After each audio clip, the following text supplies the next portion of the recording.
Seram, kisah horor ketindih penunggu kos yang mengganggu setiap malam. Kisah horor di kos atau kontrakan selalu menjadi cerita mistis yang menarik untuk disimak. Pastinya ada saja kos atau rumah kontrakan yang menyeramkan untuk dihuni. Yang menjadi pengalaman mistis bagi si penghuni, seperti cerita horor kali ini yang menceritakan kisah misteri pengalaman seseorang yang telah menghuni kos horor. Pada akhir tahun 2017, dia mendapatkan pekerjaan sebagai pegawai kantoran, tapi jarak tempat kerjanya terbilang lumayan jauh, yaitu 1 jam perjalanan dari rumah. Dikarenakan jarak perjalanan yang jauh dari rumah, Lia pun memutuskan untuk ngekos saja dan pulang setiap sore di hari Sabtu, kembali ke tempat kerja Senin pagi. Saat pertama kali kerja, Lia cukup sulit dalam menemukan kos-kosan yang cocok, sampai berkali-kali pindah. Lalu ia pun cocok tinggal di kosan dengan temannya yang bernama Cia. Berselang 2 tahun, Lia memutuskan untuk kembali pindah ke kosan yang paling dekat dengan kantornya, yaitu di awal tahun 2020. Sebagai pegawai kantoran yang berangkat pagi pulang sore, tak jarang juga Lia harus lembur dan pulang malam. Hal itu membuat Lia tak punya waktu untuk membersihkan kosannya, hingga pada suatu malam ia punya waktu luang.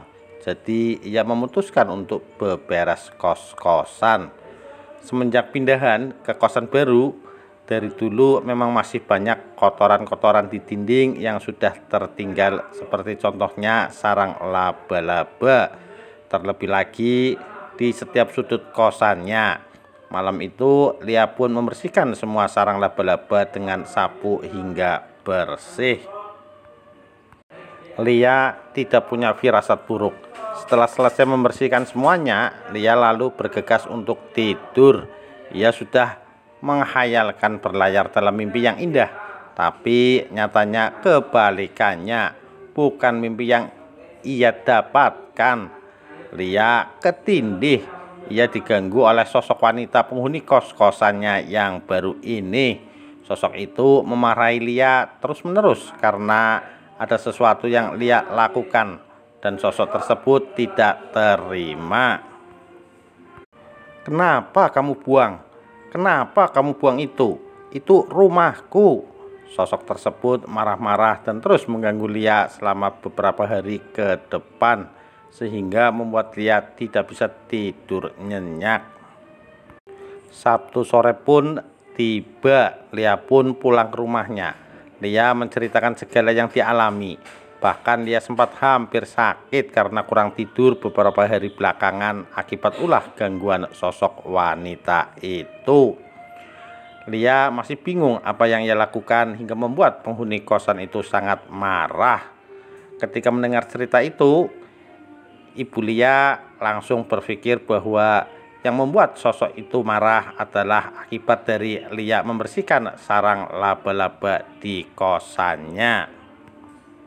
"Sebelum dia ganggu kamu ngapain, Lia? Nggak ada buang-buang barang di kosan." "Nggak ada, Bu. Lia cuma bersihin sarang laba-laba doang. Kotor banget soalnya," jelas Lia.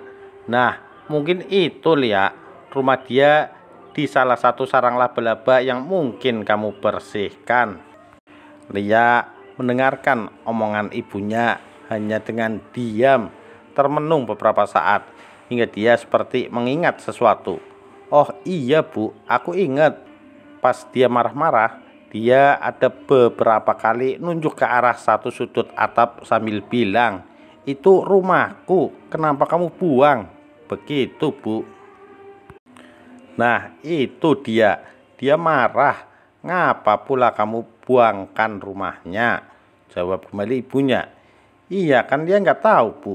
Lagian kotor banget. Dalam rumah kan memang nggak boleh ada sarang laba-laba." "Iya, Iya kan? Kemudian Lia pun kembali mengingat salah satu penghuni kos-kosan yang sebelum Lia datang dan menempati kosan itu. Oh iya Bu, Lia juga baru tahu. Ternyata alasan Bu Erna pindah kosan dari kosan yang Lia tempati sekarang. Bu Erna, teman sekantor Lia yang sudah lebih dulu menempati kamar kosan itu. Tapi Bu Erna hanya bertahan 1 bulan. Katanya kosannya kotor. Tiap hari banyak sekali kotoran tikus di setiap sudut ruang kosan. Padahal sudah dibelikan perangkap tikus, racun tikus, tapi tidak ada tikus yang mati ataupun tertangkap. Yang anehnya, Lia yang sudah lama tinggal di kosan belum pernah melihat tikus kotor sama sekali. Hal itu pun membuat Lia sadar bahwa tikus itu mungkin saja adalah sejenis dari sosok yang sama yang suka mengganggunya. Akhirnya setelah Lia tahu apa alasan yang membuat penghuni kosannya marah, Lia pun meminta maaf kepada sosok wanita itu dan memintanya agar tidak mengganggunya lagi. Berbulan-bulan dari kejadian itu pun telah berlalu. Sosok itu akhirnya tidak pernah mengganggu Lia lagi. Pada awal tahun 2023, Lia pun memutuskan untuk kembali pindah dari kosan tersebut.